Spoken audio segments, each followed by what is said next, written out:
पाकिस्तान इसे एस्केलेट करने की कोशिश करता है तो पाकिस्तान को उसका खामियाजा भुगतना होगा। और पाकिस्तान ने तमाम वो प्रयास बीती रात किए जिसमें अलग अलग इलाकों में जो है वो टारगेट मिसाइल टारगेट्स की, मगर उसे डिस्ट्रॉय करने के बाद आज सुबह जो है ये बड़ी कार्रवाई भारत की तरफ से की गई है।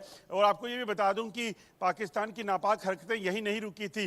अभी अगर परसों की बात करें, जिस दिन भारत की तरफ से जो है वो टेरर लॉन्च पैड को हिट किया गया था, उस दिन भी पाकिस्तान ने जो लाइन ऑफ कंट्रोल के इलाके में मासूम लोगों के घरों को निशाना बनाया, जिसमें 16 लोगों की मौत हो गई थी, जिसमें 4 बच्चे भी शामिल हैं, महिलाएं शामिल हैं। और उसके बाद जो है अब फिर पाकिस्तान ने जब मिसाइल अटैक का प्रयास किया है, उसके बाद एक बड़ी कार्रवाई जो है वो कहीं ना कहीं देखी जा रही है।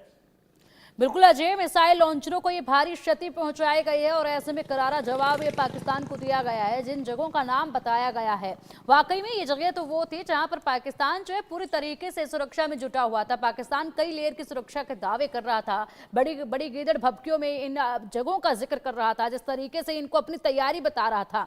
अब ऐसे में ये तस्वीरें सामने आई हैं, तस्वीरें हम हमारे दर्शकों को इंडिया न्यूज पर दिखा रहे हैं। इंडिया न्यूज पर एक्सक्लूसिव तस्वीरें आप देखिए और देखिए किस तरीके से जो गीदड़ भभकी पाकिस्तान लगातार इतने दिनों से दे रहा था, अब उन गीदड़ भभकियों को देखिए।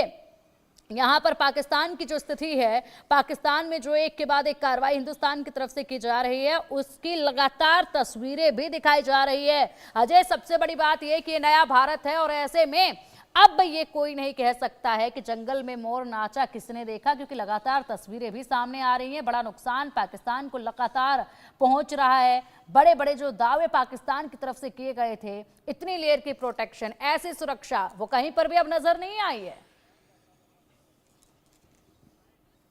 अजय देखिए पिंकी, बिल्कुल अगर आप देखें तो पाकिस्तान लगातार गीदड़ भपकियां देकर जो है वो नुकसान पहुंचाने की बात कर रहा था। और आप देखिए, भारत ने साफ कहा था, भारत ने पहले दिन कहा कि आप जब भारतीय क्षेत्र में आतंकी भेजते हो, लोगों का, मासूम लोगों का लहू बहाते हो, तो इसको बर्दाश्त नहीं किया जाएगा। जब ये पहलगाम हमला हुआ जिसमें 26 लोगों की मौत हुई, तो भारत ने साफ कहा कि आप इस चीज़ को समझ लीजिए, जो आतंकी इस हमले में शामिल हैं, जहां ये आतंकियों के जो आका हैं उनको बख्शा नहीं जाएगा।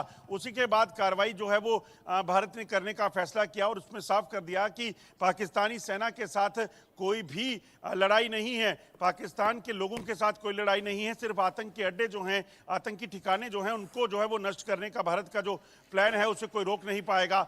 मगर जब पाकिस्तान ने देखा कि वहां पर आतंकी अड्डे जो हैं वो हिट हुए हैं, जब आतंकी जो मारे गए हैं वहां पे हाफिज सईद हो या फिर मसूद अजहर हो, उसके ठिकानों को ध्वस्त किया गया है, तो कहीं ना कहीं पाकिस्तान इस चीज से बुखला गया और पाकिस्तान ने एक नहीं दो कई मिसाइल जो है वो दागी, जिसको नष्ट करके भारतीय सेना ने अब बड़ी कार्रवाई की और वहां पे जो रडार सिस्टम था उसको